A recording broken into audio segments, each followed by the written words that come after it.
Et puis l'artisanat a bien résisté pendant la crise, hein. C'est ce que révèle le dernier baromètre ISM-MAF. L'emploi salarié a progressé en 2020. Et oui, tout comme le nombre de créations d'entreprises. Très bonne nouvelle. Raphaël Couder.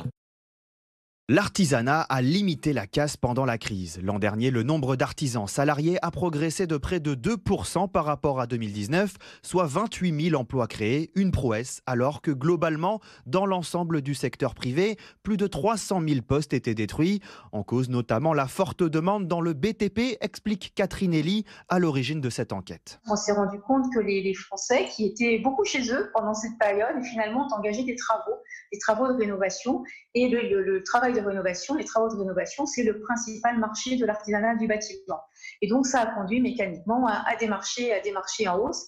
S'ajoute à cela tout le marché de la transition et de la rénovation énergétique. Autre activité qui porte cette dynamique, les métiers de l'alimentation qui bénéficient d'une tendance de fond, l'appétence toujours plus grande pour les circuits courts. Cette résistance de l'artisanat s'observe aussi à travers les créations d'entreprises, en légère hausse de 1% sur l'ensemble de l'année dernière. En revanche, si la crise n'a pas freiné les ambitions entrepreneuriales, le niveau de revenus des artisans a lui souvent considérablement chuté, en particulier chez les auto-entrepreneurs. Pour cette catégorie d'artisans, le chiffre d'affaires a baissé de 12% en moyenne l'an dernier.